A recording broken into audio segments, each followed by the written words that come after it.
സോനാഗച്ച് കൊൽക്കത്തയിലെ red light ഏരിയയാണ്. ഇതിൽ ഭയങ്കര ഡേഞ്ചറാണ് ഇതിൽ വരല്. ഭയങ്കര ഡേഞ്ചർ പറഞ്ഞിട്ടാണെങ്കിൽ മുന്നൊരു വട്ടം കൂടെ വന്ന് വ്ളോഗ് ചെയ്യാൻ ശ്രമിച്ചു, നടന്നിട്ടില്ല. അപ്പോൾ ഡേഞ്ചർ ആയിട്ടുള്ള ഈ സ്ഥലത്ത് വെച്ച് ദിൽഷാദിനെ കാണാതായിട്ടുണ്ടോ എന്നുള്ളൊരു ഡൗട്ട് ഉണ്ട്. കാരണം ഈ വീഡിയോ ആണ് ദിൽഷാദിന്റെ യാത്ര ടുഡേ എന്ന ചാനൽ അവസാനമായിട്ട് പോസ്റ്റ് ചെയ്തത്. അതായത് കൃത്യമായി പറയുകയാണെങ്കിൽ ഇന്നേക്ക് 6 ദിവസം മുമ്പാണ് ഇത് പോസ്റ്റ് ചെയ്തത്.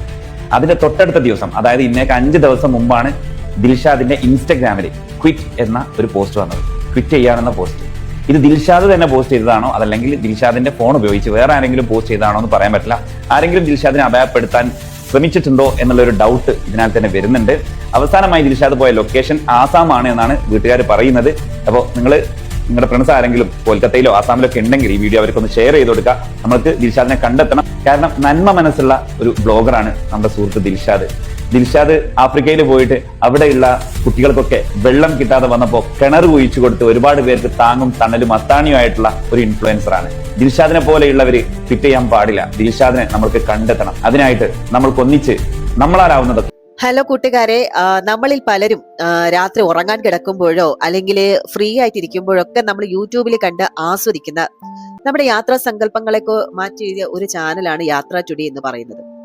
അതായത് വെറുമൊരു ട്രാവൽ ബ്ലോഗ് എന്നതിലുപരി ആഫ്രിക്കയിലെ ആ പാവ മനുഷ്യരുടെ കുടിവെള്ളമില്ലാത്ത അവസ്ഥയിലേക്ക് ഇറങ്ങിച്ചെന്ന് അവർക്ക് കുടിവെള്ളം എത്തിച്ചു കൊടുത്ത ഒരു മലയാളി. നമ്മളൊക്കെ വളരെ പ്രൗഢിയോടെ നോക്കിക്കണ്ട ഒരു പയ്യൻ. ആ ദിൽഷാദിനെയാണ് ഇപ്പോൾ കഴിഞ്ഞ കുറച്ച് ദിവസങ്ങളിലായിട്ട് കാണാനില്ല എന്നുള്ള വാർത്ത, ഞെട്ടിക്കുന്ന വാർത്ത തന്നെ പുറത്തു വന്നിരിക്കുന്നത്. യൂട്യൂബറെ കാണാനില്ല എന്ന് പരാതി. മലപ്പുറം ചേലേമ്പ്ര പുല്ലിപ്പറമ്പ് പറയിൽ സ്വദേശി ദിൽഷാദിനെയാണ് കാണാതായത്. വിവിധ രാജ്യങ്ങളിൽ യാത്രകൾ നടത്തുന്ന യൂട്യൂബറാണ് ദിൽഷാദ്. ഇയാളുടെ യാത്ര ടുഡേ എന്ന യൂട്യൂബ് ചാനൽ നിരവധി ഫോളോവേഴ്സും ഉണ്ട്. 4 ദിവസങ്ങൾക്ക് മുമ്പാണ് ഒറീസയിലായിരുന്നു ഈ ദിൽഷാദ് ഉണ്ടായിരുന്നത്. അവസാനമായി ഐ ക്രിറ്റ് എന്ന് പറഞ്ഞ ഒരു പോസ്റ്റ് സമൂഹ മാധ്യമങ്ങളിൽ ദിൽഷാദ് പോസ്റ്റ് ചെയ്തിരുന്നു. പിന്നാലെ ദിൽഷാദിന്റെ ഒരു വിവരവും ഉണ്ടായിരുന്നില്ല. അത്തരത്തിൽ ഫോണിൽ ബന്ധപ്പെടാനോ ഒന്നും സാധിച്ചിരുന്നില്ല. പിന്നീട് സമൂഹ മാധ്യമങ്ങളിൽ പോസ്റ്റും ഒന്നും വന്നിരുന്നില്ല. അതോടുകൂടിയാണ് ഈ കുടുംബത്തിന് സംശയം ഉണ്ടായത്, ആശങ്കയുണ്ടായത്. പിന്നാലെ തേനിപ്പാലം പോലീസിൽ പരാതി നൽകുകയായിരുന്നു. ഈ പരാതി ലഭിച്ചതിന്റെ അടിസ്ഥാനത്തിൽ തേനിപ്പാലം പോലീസ് എന്തായാലും അന്വേഷണം ആരംഭിച്ചിട്ടുണ്ട്. വിവിധ രാജ്യങ്ങളും വിദേശ രാജ്യങ്ങളൊക്കെ ഇത്തരത്തിൽ ശരിക്കും ഇത്തരം ഒരു വിഷയം വരുമ്പോഴുണ്ടല്ലോ, നമ്മൾ ഒരിക്കലും അലക്ഷ്യമായിട്ടോ അല്ലെങ്കിൽ ഊഹാപോഹങ്ങൾ വെച്ചോ ഒന്നും സംസാരിക്കാൻ പാടില്ല. കാരണം ക്യാമറയുടെ മുന്നിൽ ചിരിച്ചുകൊണ്ട് സംസാരിക്കുന്ന ഒരു മനുഷ്യന് പിന്നിൽ വലിയൊരു ജീവിതവും അതുപോലെ കുടുംബവും ഉണ്ട്. കഴിഞ്ഞ ജൂലൈ 6-നാണ് ഈ ഒരു ദിൽഷാദ് പതിവ് പോലെ തന്റെ ബൈക്കിൽ ബ്ലോഗിങ്ങിനായിട്ട് വീട്ടിൽ നിന്ന് ഇറങ്ങുന്നത്. കൊൽക്കത്തയിൽ എത്തി അവിടുത്തെ ജീവിത രീതികളും പിന്നാമ്പുറ കഥകളും ഒക്കെയായി അദ്ദേഹം വീഡിയോകൾ ചെയ്യുകയും അതൊക്കെ ചെയ്തിട്ടുണ്ടായിരുന്നു. ജൂലൈ 22 വരെ വീട്ടുകാരായിട്ടൊക്കെ ഫോണിൽ സംസാരിക്കുകയും ചെയ്തിരുന്നു. പക്ഷെ അതിനുശേഷം അങ്ങോട്ടേക്ക് ഒട്ടും ബന്ധമില്ല. അതായത് ഫോൺ സ്വിച്ച് ഓഫ് ആണ്. അവസാനം ഗതികെട്ടിട്ടാണ് ഈ ഒരു കുടുംബം തേഞ്ഞിപ്പാലം പോലീസിൽ പരാതി നൽകിയത്. ഇപ്പോൾ പോലീസും അന്വേഷണം ഊർജിതമാക്കിയിട്ടുണ്ട് കേട്ടോ. എന്നാൽ ഇതിനിടയിലാണ് സോഷ്യൽ മീഡിയയിലെ ചില കോണുകളിൽ നിന്നൊക്കെ വളരെ മോശമായിട്ടുള്ള രീതിയിലുള്ള ചില സംസാരങ്ങളൊക്കെ കേൾക്കുന്നത്. ദിൽഷാദ് ഇൻസ്റ്റാഗ്രാമിൽ ഐ എം ക്വിറ്റ് എന്ന് പോസ്റ്റ് ഇട്ടിരുന്നു എന്നും അതുകൊണ്ട് ഇത് വെറും റീച്ചിന് വേണ്ടി അല്ലെങ്കിൽ പബ്ലിസിറ്റിക്ക് വേണ്ടി മനഃപൂർവ്വം മുങ്ങിയതാണ് എന്നുള്ള ഒക്കെ തരത്തിലുള്ള ഊഹാപോഹങ്ങളാണ് ചിലർ പരത്തുന്നത്. കൂട്ടുകാർ ഇപ്പോൾ ഒരു റീച്ചില്ലാത്തൊരു ചാനലാണ് ഇങ്ങനെ ചെയ്തിരുന്നെങ്കിൽ ഒരു പക്ഷെ നമുക്കത് വിശ്വസിക്കാല്ലേ. അങ്ങനെ ചിലർ ചെയ്യുന്നുണ്ട്. വൈറലാകാൻ വേണ്ടിയിട്ടുള്ള വൈറൽ കണ്ടന്റുകൾ ഉണ്ടാക്കാൻ വേണ്ടിയിട്ടൊക്കെ ഇറങ്ങി തിരിച്ചവർ പിന്നീട് വൈറലാകുന്നുണ്ട്. പക്ഷേ ദിൽഷാദിനെ സംബന്ധിച്ച് അങ്ങനെ ഒരു ആവശ്യമില്ല. കാരണം നല്ലധികം ഫോളോവേഴ്സ് ഉള്ള ഒരാൾ തന്നെയാണ് ദിൽഷാദ്. ശരിക്കും ഈ ഒരു കമന്റ് ഒക്കെ കാണുമ്പോൾ വരുമ്പോൾ ശരിക്കും നമുക്ക് വിഷമം തോന്നിപ്പോകും. അത് മാത്രമല്ല ആസാമിലേക്ക് പോയതാണ് എന്ന് വരെ കഥകൾ ഉണ്ടാകുന്നുണ്ട്. എന്തായാലും ഈ കമന്റ് ബോക്സിലെ ആളുകൾക്ക് എന്താണ് പറഞ്ഞുകൂടാത്തല്ലേ, അവർ ഈ കമന്റ് ബോക്സിൽ എഴുതി അങ്ങ് മത്സരിക്കുകയാണ് ചെയ്യുന്നത്. കൂട്ടുകാരെ, ഒരു മനുഷ്യനെ കാണാതായി കുടുംബം നെഞ്ചിടിപ്പോടെ സ്റ്റേഷനിൽ കയറി ഇറങ്ങുമ്പോൾ അവിടെ വന്ന് ഇത് റീച്ചിന് വേണ്ടിയുള്ള നാടകമാണ് എന്നൊക്കെ പറയുന്നത് വലിയ ഒരു ക്രൂരത വേറെ ഒന്നുമില്ല. ദിൽഷാദിന്റെ ചാനൽ എടുത്തു നോക്കിയാൽ തന്നെ നമുക്കറിയാം, ആഫ്രിക്കയിലെ കൊടും കാടുകളിലും ഗ്രാമങ്ങളിലൊക്കെ ചെന്ന് മറ്റുള്ളവർക്ക് വേണ്ടിയിട്ട് ജീവകാരുണ്യ പ്രവർത്തനം നടത്തിയ ഒരു മനുഷ്യനാണ് അവൻ. അങ്ങനെയുള്ള ഒരാൾ വെറും സോഷ്യൽ മീഡിയ റീച്ചിന് വേണ്ടി അങ്ങനെ ഒരു ഗിമ്മിക്ക് കളിച്ച് ഇങ്ങനെ മുങ്ങി നിൽക്കുമെന്ന് വിശ്വസിക്കാൻ ഒട്ടും പറ്റുന്നില്ല. കുറെ വർഷങ്ങൾക്ക് മുമ്പ് കരുണയുള്ള കുറേ ആളുകൾ ഈ ഗ്രാമത്തിന്റെ പല ഭാഗത്തും ഇതുപോലുള്ള കുറെ കുഴൽക്കിണർ ഉണ്ടാക്കി കൊടുത്ത് ഈ ഗ്രാമത്തിന്റെ കുടിവെള്ളക്ഷാമം ഒക്കെ പരിഹരിച്ചിട്ടുണ്ടായിരുന്നു. പക്ഷെ കുറെ കാലങ്ങൾക്ക് ഇപ്പുറം ഇത്തരം കുഴൽക്കിണറുകളൊക്കെ ഇവിടെ പ്രവർത്തനരഹിതമാണ്. സത്യം പറഞ്ഞാൽ കുടിവെള്ളത്തിന് വേണ്ടി പല പല ഗ്രാമങ്ങളിലേക്ക് പോകുന്ന ആളുകളൊക്കെ നമുക്ക് ഇവിടെ കാണാൻ പറ്റും. ആഫ്രിക്കയിൽ തൻസാനിയയിൽ മസോങ്ക എന്ന് പറഞ്ഞ വില്ലേജിലാണ് നമ്മളുള്ളത്. ഈ വില്ലേജിലാണ് നമ്മൾ 8 കിണറുകളുടെ വർക്ക് തുടങ്ങിയിട്ടുണ്ടായിരുന്നത്. ഈ 8 കിണറുകളുടെ വർക്കും കംപ്ലീറ്റ് ചെയ്തിട്ടുണ്ട്. നമുക്കിപ്പോൾ ആഫ്രിക്കയിൽ 33 കിണറുകളുണ്ട്.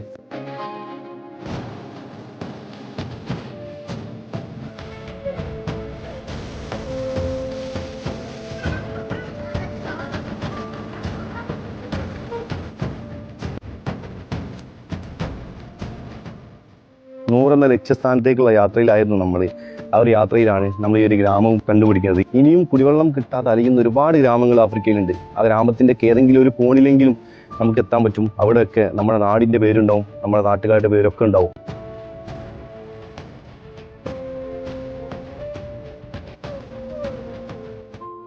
അതുകൊണ്ട് തന്നെ ഇപ്പോ ഒഫീഷ്യലി ഒരു വിവരങ്ങളൊന്നും പുറത്തു വന്നിട്ടില്ല. നമ്മൾ അതൊന്നും അറിയാതെ ഇത്തരം മോശം കമന്റുകളും ട്രോളുകളും ഉണ്ടാക്കുന്നത് ഒന്ന് ആലോചിക്കുന്നത് നല്ലതായിരിക്കും.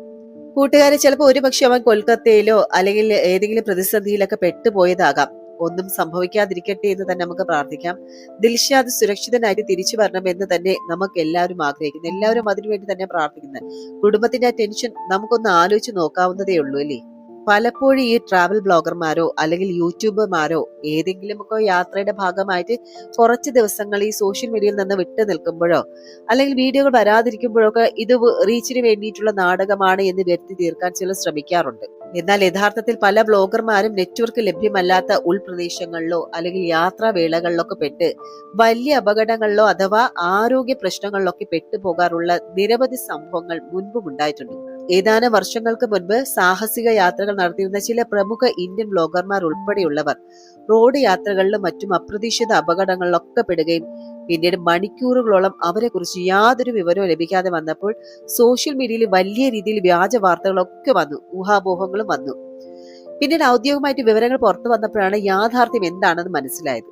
ഇതുപോലെ തന്നെ ഒട്ടനവധി സംഭവങ്ങളിൽ ഒരു വ്യക്തിയെക്കുറിച്ച് വ്യക്തമായ വിവരങ്ങൾ അറിയുന്നതിന് മുൻപ് സോഷ്യൽ മീഡിയയിൽ നടക്കുന്ന ഇത്തരം നെഗറ്റീവ് പ്രചാരണങ്ങളും ഊഹാപോഹങ്ങളും അവരുടെ കുടുംബത്തിനും സുഹൃത്തുക്കൾക്ക് വലിയ മാനസിക ബുദ്ധിമുട്ടുകൾ ഉണ്ടാക്കാറുണ്ട് എന്നതാണ് യാഥാർത്ഥ്യം എന്ന് പറയുന്നത്. ഇവിടെ ഒരു മനുഷ്യൻ കൺമുന്നിൽ കാണാനില്ല.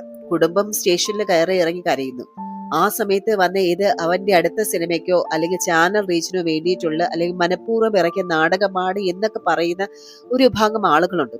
ഇവിടെ സോഷ്യൽ മീഡിയയിൽ ലൈക്കിനും വ്യൂസിനും വേണ്ടിയിട്ട് എന്തുമാകാം എന്നുള്ള മാനസികാവസ്ഥയാണ് ഇത് കേട്ടോ.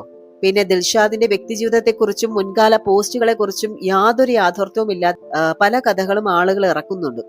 ഇൻസ്റ്റാഗ്രാമിൽ തന്നെ ഐ എം ക്വിറ്റ് എന്നൊരു വാക്ക് പോലും പല രീതിയിൽ വളച്ചൊടിച്ച് തെറ്റായ സന്ദേശങ്ങൾ പരത്തുകയാണ് ഇപ്പോൾ. കൂട്ടുകാരെ ഒന്ന് ആലോചിച്ചു നോക്കിയേ, നാളെ നമുക്കോ നമ്മുടെ കുടുംബത്തിനോ ഇതുപോലെയുള്ള ഒരു ദുരവസ്ഥ ഉണ്ടായാൽ നമ്മൾ അന്വേഷണത്തിന്റെ പേരില് ടെൻഷൻ അടിച്ച് നിൽക്കുമ്പോൾ പുറത്തു നിന്ന് ആളുകൾ ഇങ്ങനെ ഓരോന്ന് പറഞ്ഞ് പരത്തിയാൽ ആ കുടുംബത്തിന്റെ അവസ്ഥ എന്തായിരിക്കും? ഒരു വ്ളോഗറോ യൂട്യൂബറോ ആകട്ടെ, ക്യാമറയ്ക്ക് പിന്നിൽ അവനും ഒരു കുടുംബവും മാതാപിതാക്കളും ഒക്കെ ഉണ്ട്. അവനും ഒരു ജീവിതമുണ്ട്. എവിടെയെങ്കിലും ഒരു പ്രതിസന്ധിയിൽ പെട്ടുപോയ ആ മനുഷ്യനെ കണ്ടെത്തുന്നതിന് സഹായിക്കുക അല്ലെങ്കിൽ ചുരുങ്ങിയ പക്ഷം ഒന്നാണ് ചെയ്യേണ്ടത്. അതാണ് നല്ല സമൂഹത്തിന് ചേർന്നത്. അല്ലാതെ ഇത്തരം വ്യാജ പ്രചരണങ്ങളും ട്രോളുകളും ഒക്കെ ഉണ്ടാക്കി വിട്ട് ഒരു കുടുംബത്തിന്റെ കണ്ണീരിലെ ചോര കുടിക്കുന്നത് ഒട്ടും ശരിയല്ല. എന്തായാലും ദിൽഷാദ് സുരക്ഷിതമായിട്ട് എത്രയും പെട്ടെന്ന് തന്നെ നമ്മുടെ മുന്നിലേക്ക് തന്നെ തിരിച്ചെത്തട്ടെ എന്ന് നമുക്ക് പ്രാർത്ഥിക്കാം. ഇത്തരം വ്യാജ വാർത്തകൾ വിശ്വസിക്കുകയോ ഷെയർ ചെയ്യുകയോ ചെയ്യാതിരിക്കാം. എന്തായാലും ഈ ഒരു വീഡിയോ ഇവിടെ അവസാനിപ്പിക്കുന്നു. നിങ്ങളുടെ അഭിപ്രായങ്ങൾ എന്താണെന്ന് തീർച്ചയായും കമന്റ് ബോക്സിൽ രേഖപ്പെടുത്തുക. മറ്റൊരു വിശകലനമായി വീണ്ടും കണ്ടുമുട്ടാം. അതുവരെ എല്ലാവർക്കും നന്ദി, നമസ്കാരം.